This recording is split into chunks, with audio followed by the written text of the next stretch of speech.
All right, welcome to Pulp Mythos. I'm Brian here with Larry, and we're going to be discussing Loki episode number 1, Glorious Purpose. If you've not hit the sub button or the bell, please do so. We'll be doing these reviews every single week. Let's talk about we're going full spoiler, so we assume you've already seen the episode. Let's talk about the TVA and what exactly they are, what their purpose is, the sort of the basis, the heart of what this show is. Loki's been taken in by the TVA, the time variant authority. Supposedly ran by the timekeepers. We've not seen them. Maybe that's true. Maybe it's not. I don't know. But basically, they're there to protect the sacred timeline. And Loki violated the timeline when he escaped an Endgame. And now they need him to hunt down another Loki, which is the big reveal at the end. But specifically talking about the TVA, I want to talk about the multiverse wars and Nexus events and the fact that we have two films coming up, Spider-Man and Doctor Strange, which will both be heavily plot-wise about multiverses. And are we leading to a multiverse war, or where is this headed, or is this all going to be very segmented and similar to WandaVision and Falcon and Winter Soldier, where nothing major will happen? What do you think? I think it.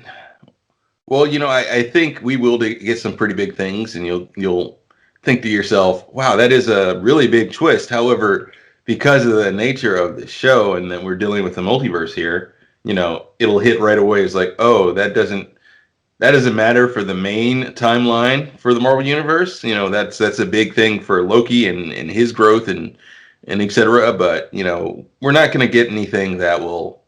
We may get some things that matter for this show, especially if we're sticking with the time variance authority for the duration of it and for a potential season 2 or 3 if it happens. It's like, but we won't get anything that will affect the movies in a big way. Well, I take that back, because like we were saying before, we're getting a multiverse of madness. We're getting a Spider-Man movie, which is potentially going to deal with the multiverse also. So, you may see hints of things from this show in that, but in the grand scheme of things, I don't think those things will really matter. It's funny, before we started recording, we were talking about how the only real the TVA, their biggest advantage is their technology. They have some ability where they can prevent magic from being used, and then they have different weapons and different gadgets that they use to do the work that they do. Loki got access to this stuff towards the end of the episode, and within 5 minutes had mastered it and was using it to his advantage to win. He was defeating their agents. He was outsmarting them. And I was thinking, well, damn, what if somebody, you made the joke, what if the Guardians of the Galaxy or someone got access to this technology? Holy shit, what do you do?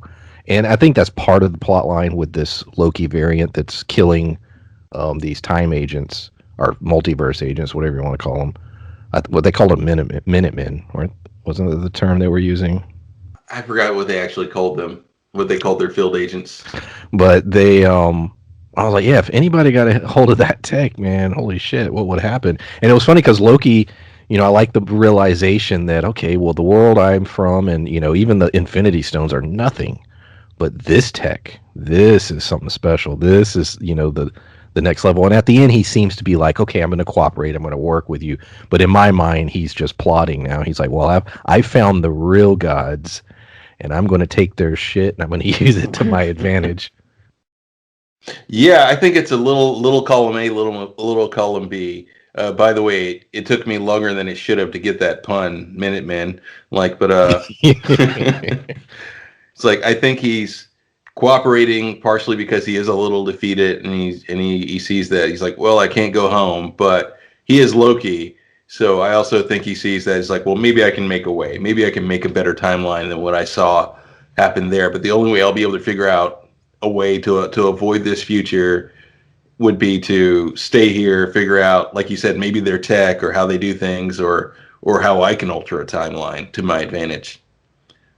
So working with them maybe to their advantage for now while they've got this rogue Loki out there, but he'll find a way to twist it to where it's also advantageous to him.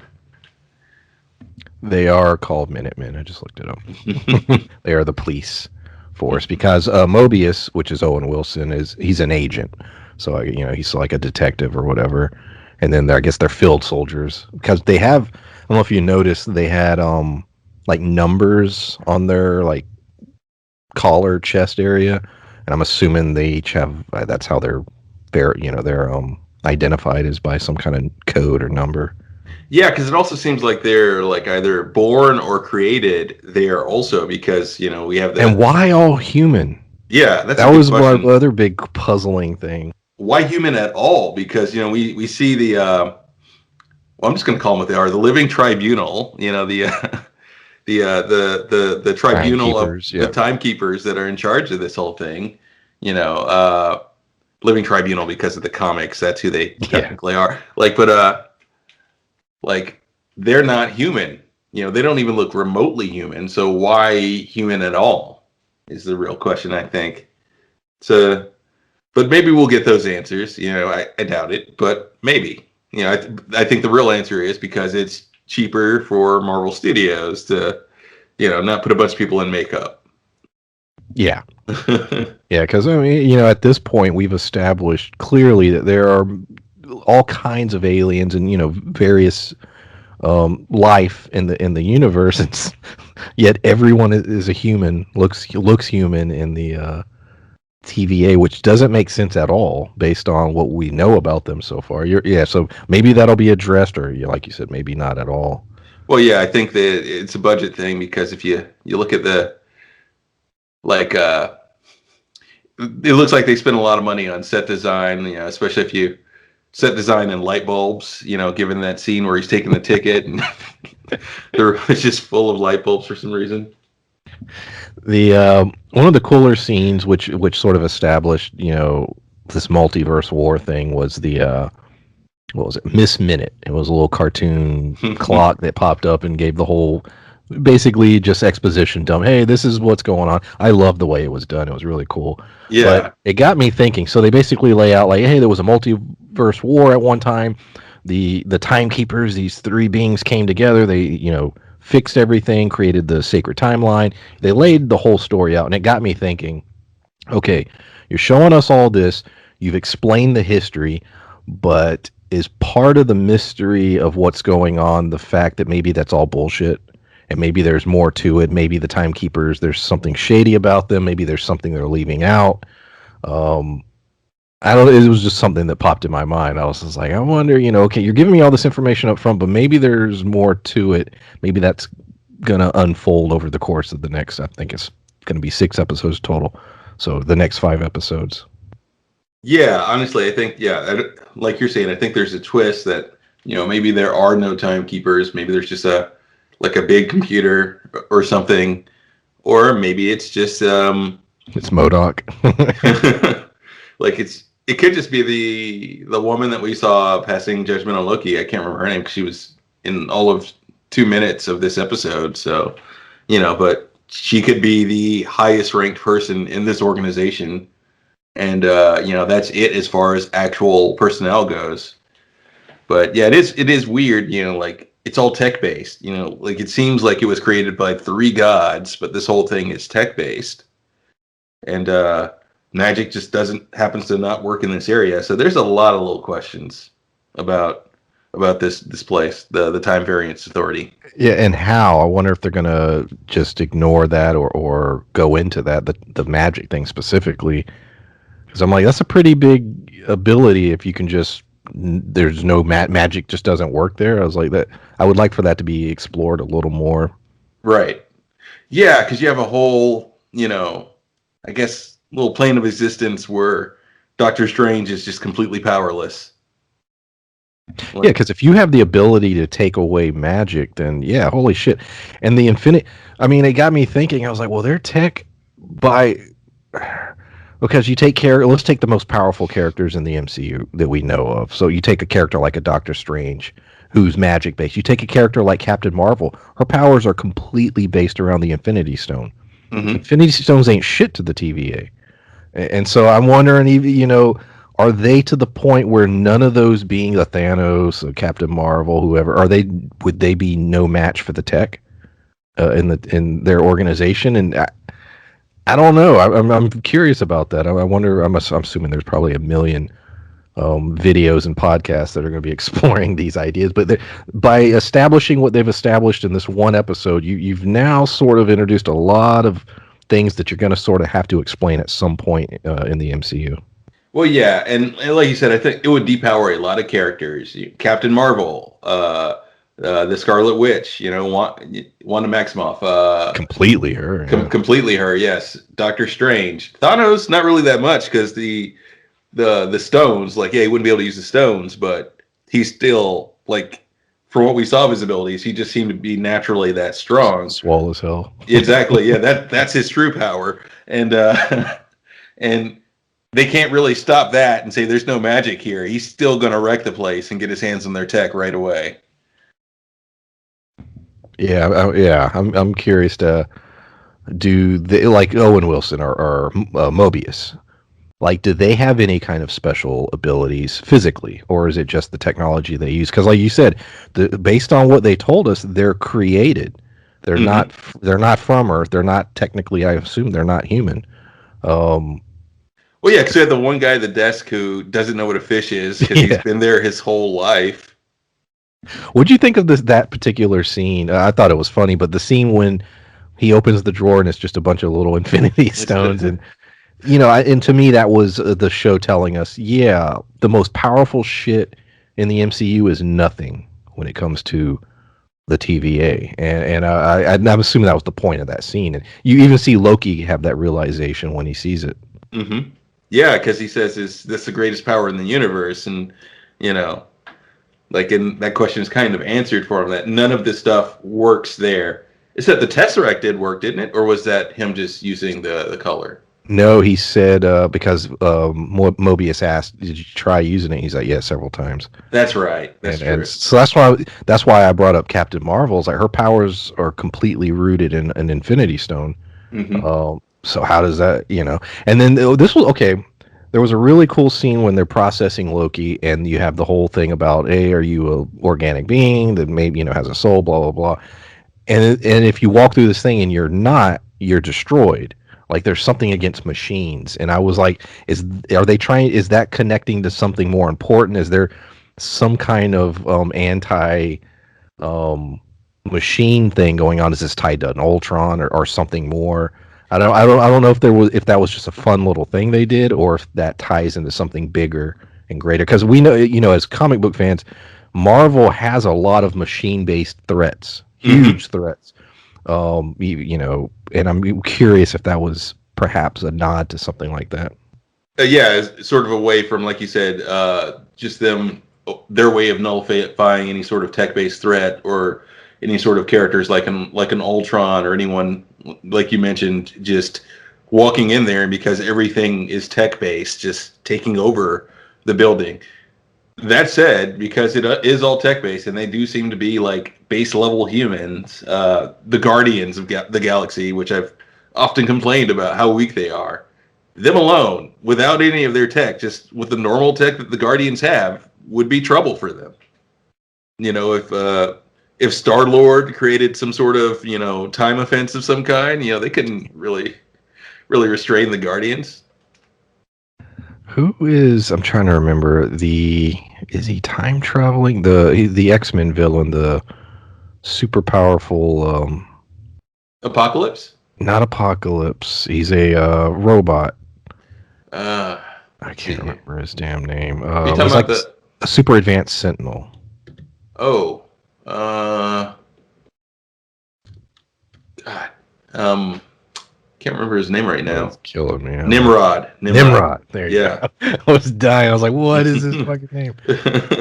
But there's an example right there of something that I'm like, Nimrod would be one hell of a problem for this organization. Um, Or you even know, like a Tony Stark, and that brings the questions like, could he walk through that and live? Because he has mechanical parts. yeah, good point. Because I got Nimrod's origins right here. Yeah, in an alternate future, Sentinel's controlled. Original Nimrod was built as an extremely advanced prototype during a mission to sabotage Project Nimrod. But yeah, he's a pain in their ass all the time. And I'm thinking of certain villains like that. I'm like, yeah, would that be a problem with this organization since they're tech based? Could a machine like you mentioned, like an Iron Man, but could a The could Phalanx. could yeah, that's another great example.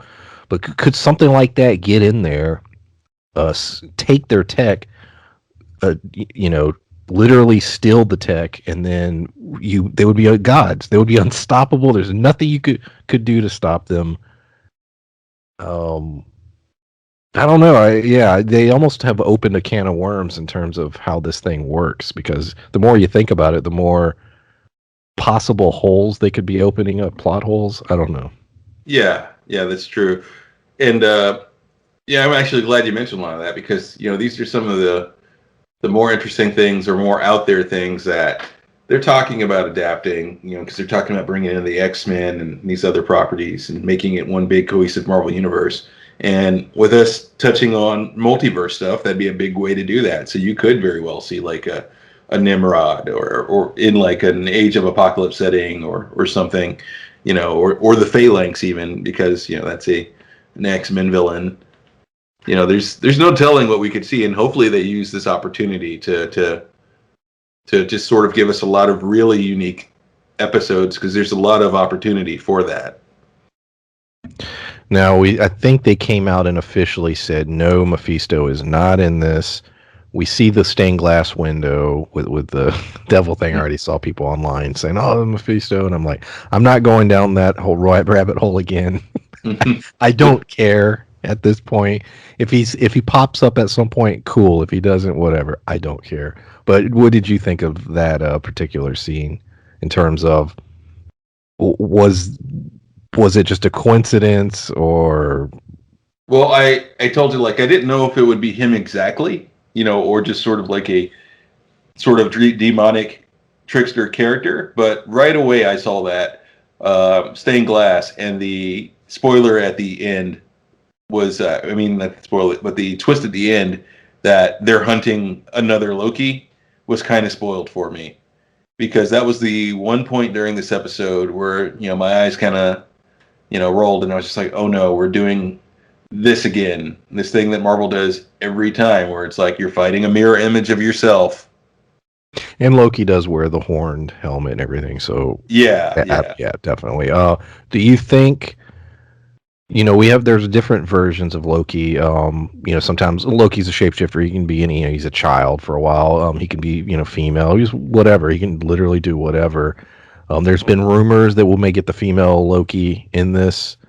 Do you think that could be the villain, or do you think Tom Hiddleston will just change into that, and maybe we'll get some of that fighting this variant? What do you think the uniqueness or this what will be special about this variant? Or do you think it'll just be Tom Hiddleston? you know, because it's got to be something cool, or I'm gonna be annoyed. Well, I feel like yeah, we'll probably get female Loki. In fact, they could get very booky with it, and we may get all the Loki variants you're thinking about because Yeah. of the nature of this show. And it could just be Loki in a way, literally just kind of putting his head together and with his team Loki going up against this other Loki who is taking advantage of this TVA tech and maybe even assemble a team of his own because I'm hoping he's not the only villain. It's like, but he may be, but we'll see. I do think we're gonna get that. I feel like we'll see it at the very least. We'll see female Loki, and we'll probably see kid Loki also in this. I don't want to build up my excitement too much, or what I mean. We had WandaVision, which was a fine show, but it had some issues in the end. I thought Cap and or what was it, Falcon and Winter Soldier. I thought it was okay as well. A little could have been better. And Mm-hmm. so now we're going into Loki, and I'm like, I don't. They're building up a mystery. They purposefully did. We heard it was a Loki variant. They were wearing a cloak, so they didn't want to show us the face. I don't want to build up my excitement too much, and then by the end, I'm like, yeah, it was okay. Do you think? I think all these shows were in production around the same time. So, do you think? Will this be the show that rises above the others? Will this be the one, or you think it'll just be another sort of like, yeah, it was okay? I hope so, and it depends on what route they have, but they definitely have enough breathing room that they can make it a show that's bigger than Yeah. the others, and because there's a lot of just weird, interesting things that they can do with this show because of well, one, the TVA, that element, and also the whole multiverse element of it.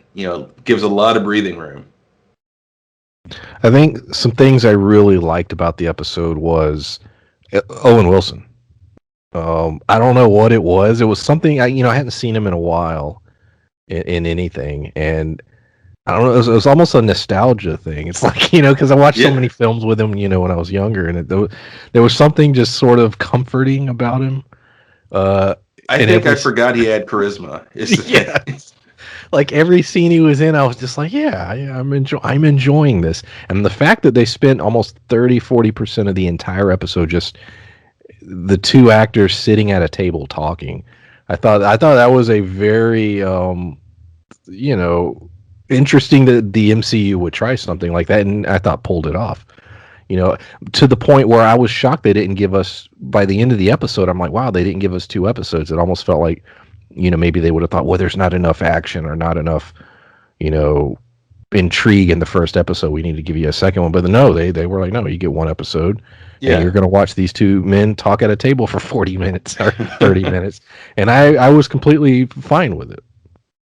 Oh yeah, me too. I was engrossed, and like you said, I really liked Owen Wilson's character, and just kind of wanted to know more about this character. And I'm like I'm someone who during that era where he was in his peak, Owen Wilson definitely just kind of wore at me. In fact, I had to convince a friend of ours to check this out because he was like, oh no, this is another Owen Wilson thing, and I'm like, yeah, I know. I'm like, but it's not that. It's not Owen Wilson as Owen Wilson in some Ben Stiller movie. But he's It's so good in those. he's so good at those. Yeah, he's good in those, and this was kind of the same thing, but an older, wiser, almost in a mentor role, Owen Wilson, and it was pretty good. It was almost refreshing in a way, nostalgic, but in a weird way refreshing because it's Owen Wilson, but with a different angle.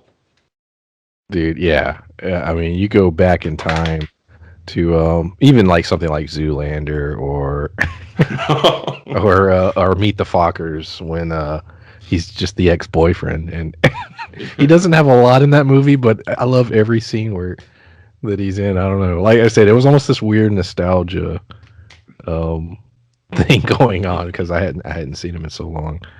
But yeah, not a whole lot happened in the episode. What did you feel about the introduction, the first like 20 minutes where it's just the processing, thing? To me, it was introducing you to this weird world, and Loki hadn't been there, and so we're sort of seeing through his eyes. And that was basically the two halves of the episode: the processing and then the stuff around the table.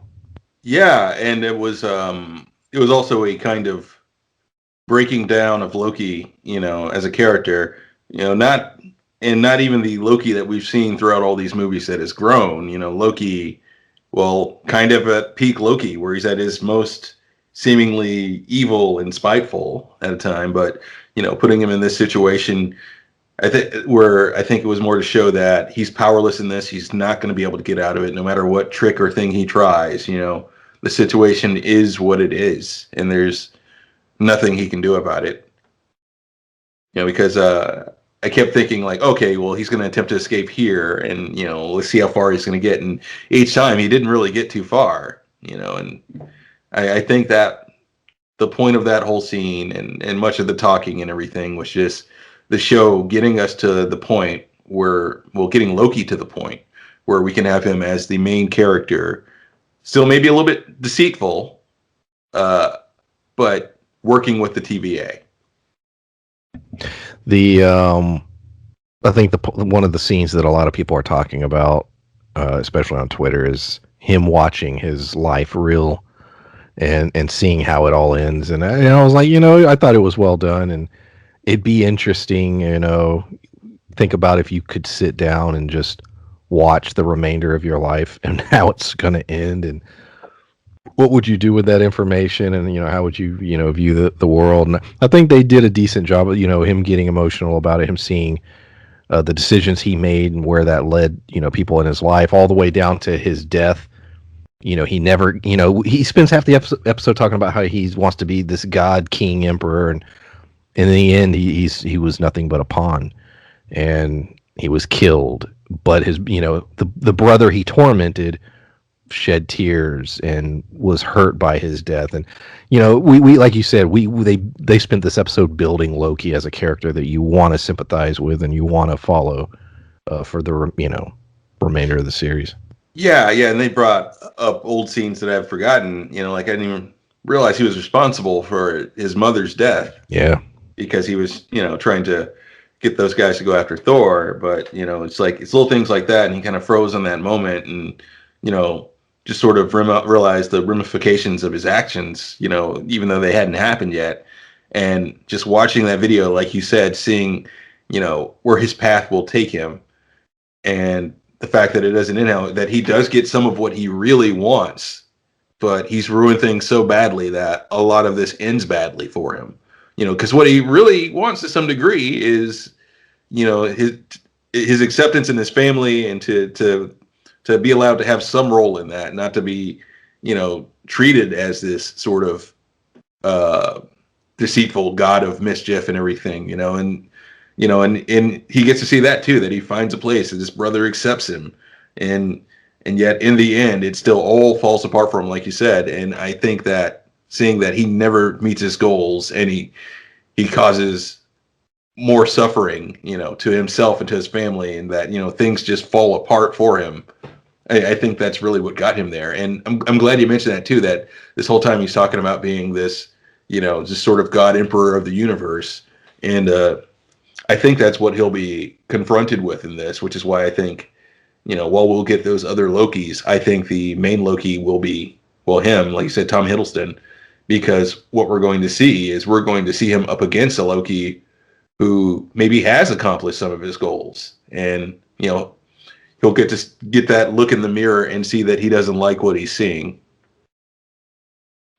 We get a flash of the stuff from the Ragnarok movie, but they never show Hela. And I don't know why it stuck out to me. I was like, they showed them getting ready for the battle, and they show everything around it, but they never show her. And I was like, if they showed her, would they have to pay Kate Blanchett? Like, that was my thought. Like, why not have one shot of her, and because she's part of the family too, and the whole dynamic. And I was like, maybe they didn't want to pay her. I don't know. Yeah, I thought that was weird too. Because I was watching that. All those scenes. So, yeah, go ahead. Well, I was just saying, I was also wondering, like, is this a royalty thing, or like they can't show this without cutting their check? It may be. Yeah, I don't know how their deals work. The like I said, I think there's 5 more episodes. I really don't have a whole lot more. What else do you want to go into, or is there anything that stuck out to you that I haven't brought up? So there's only 5 episodes, huh? I think it's 6 total, so 5 left. Okay. I believe. Let me IMDb it real quick, because you're right. A lot of critics received 2 episodes. They only gave them the first 2, and I guess the second episode ends with a nice little cliffhanger. Well, they've been real weird about, and I don't know why, not releasing like episode titles, episode counts. I'm like, well, why is that a fucking secret? Like, 6 episodes here. Like, I don't get why it's a secret, Well, I'll say this much. This is one of the ones where I wanted more episodes because of, well, the nature of what the show is. I just kind of wanted to see him quantum leap around a little bit, and in this type of series, it's okay if some of those episodes are filler episodes, because you can still get some fun stories out of that. Okay, there's one scene that I thought was completely pointless. Speaking of quantum leap, the DB Cooper scene. Like, we saw it in the trailer, and I was like, okay, cool, and I assumed it would play a big role something he has to fix in time, and he was DB Cooper. And I'm like, okay, cool. But they're like, no, it was just some shit he did back in he was DB Cooper, and we're just gonna give you a little cool scene, And I'm like, what the fuck was the point of that? It was just one of those like, well, why? Why? Um, so. Yeah, it was one of those ones where it's like, oh, okay, all right. This feels like more of something you'd put in a montage of weird things he's done throughout history than something you'd highlight to this extent. Yeah, absolutely. Yeah, it was just bizarre to me. And then because you have Agent Mobius, who's like, who knows who DB Cooper is, or even the story, and yet the other guy doesn't know what a fish is. So even that, I don't know.